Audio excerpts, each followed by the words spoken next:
It was a relaxing end to the day as we enjoyed a sunset cruise around the Farne Islands. The Farne Islands and the holy island of Lindisfarne lie off the coast of Northumberland in northeast England. To the north of the Farne Islands lies the holy island of Lindisfarne. Though the holy island lies side by side the Farne Islands, it is argued not to belong to the Farne Archipelago as this is not a true island. It is connected to the mainland by a causeway for about 12 hours a day. The causeway itself is covered and uncovered by the tides.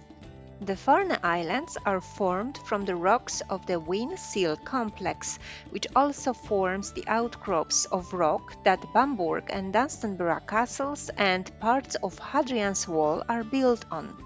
The other outcrop of the Whin Seal complex on Holy Island is topped by Lindisfarne Castle.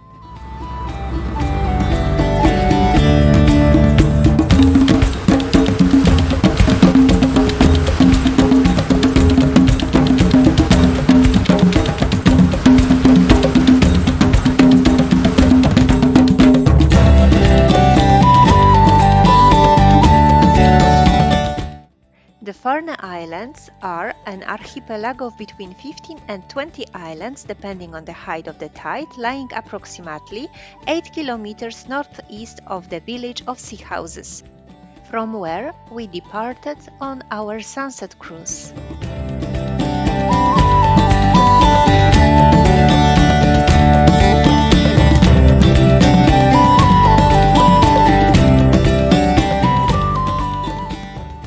The archipelago of Farne Islands is divided into the inner group and the outer group.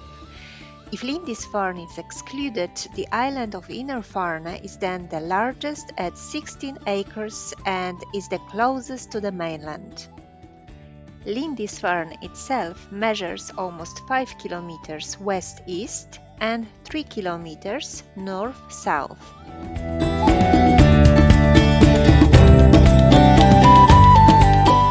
The Farne Islands are associated with the story of Grace Darling and the wreck of the fur fisher.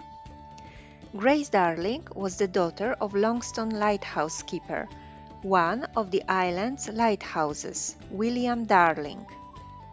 And on 7 September in 1838, when she was aged 22, with her father, she rescued 9 people from the wreck of the fur-fisher in a strong gale and thick fog, the vessel having run aground on Harker Rock. The story of the rescue attracted extraordinary attention throughout Britain and made Grace Darling a heroine who has gone down in British folklore. There is, however, one account which gives a different insight into the attitudes of the island people in the 17th century. The common people there do pray for ships which they see in danger. They all sit down upon their knees and hold up their hands and say, "Lord, send her to us." You, seeing them upon their knees and their hands joined, do think that they are praying for your safety. But their minds are far from that. They pray, not to God to save you or send you to port, but to send you to them by shipwreck. The Farne Islands extend for nearly 8 kilometers out into the North Sea and have always been a danger to ships. For this reason, many lighthouses have been built on the islands over the years, and 2 are still in use today. All the operational lighthouses on the farms are now automatic and have no resident keepers, although in former years they did. Ruins of some of the older lighthouses may be seen, for example, on the Bronzeman, which has 2. One of them has its base remains attached to the keeper's cottage. A light was once shone from the tower. Before the lighthouses, beacons were on several of the islands. Despite that, hundreds of ships have been wrecked on the farms over the years, providing plenty for wreck divers to explore.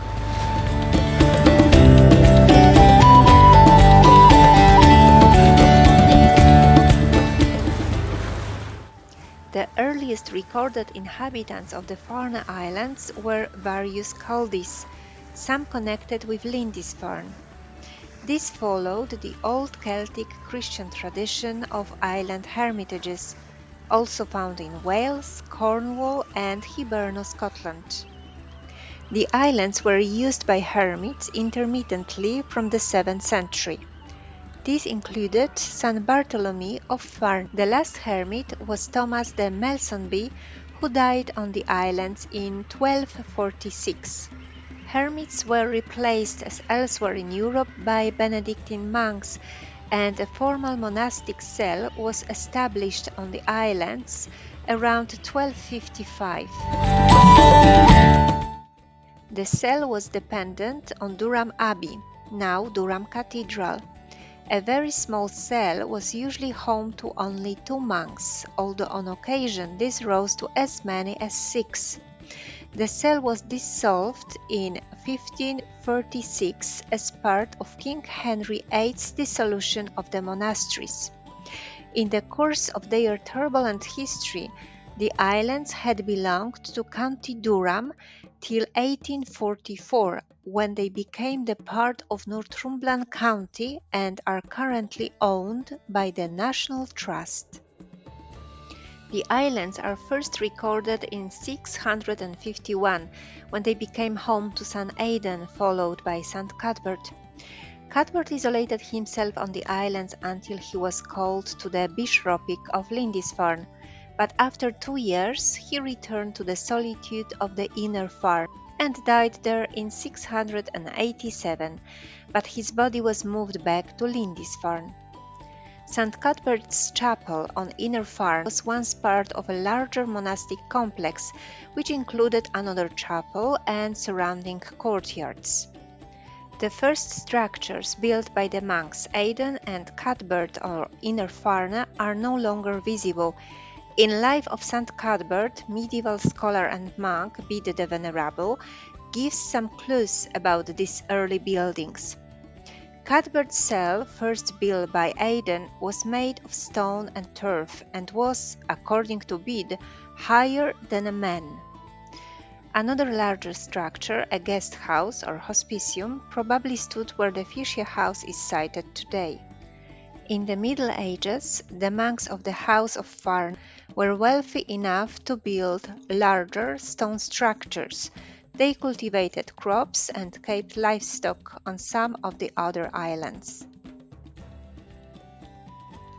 Apart from Lindisfarne and Inner Farne, there is also one more tiny island related to St. Cuthbert's legendary hagiography. Just offshore from Holy Island village is the small island of Hoptrash, or St. Cuthbert's Isle, where the saint was said to have crafted the legendary beads described by Sir Walter Scott. Cuthbert's or Culdees beads can still sometimes be seen washed up on the shores of Holy Island. They are in fact the fossilized remains of tiny sea creatures which inhabited the ocean depths in prehistoric times. Supposedly resembling the shape of the cross, they were once used as rosary beads. During the breeding season from May to the end of July, there are thousands of nesting birds at the Farne Islands, which include puffins and cormorants. There are also an estimated 3,000 to 4,000 grey seals at the Farne Islands, and large numbers can be counted basking on the rocks, especially at low water when more of the islands are exposed.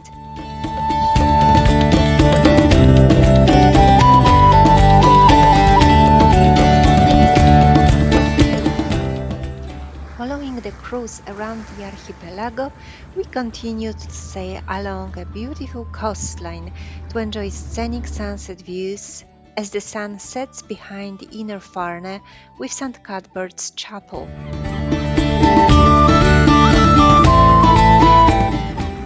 St. Cuthbert introduced special acts in 676 protecting the eider ducks and other seabirds nesting on the islands. These are thought to be the earliest bird protection laws anywhere in the world. Finally, we encountered a colony of puffins. They are known as sea parrots because they make their home near the sea.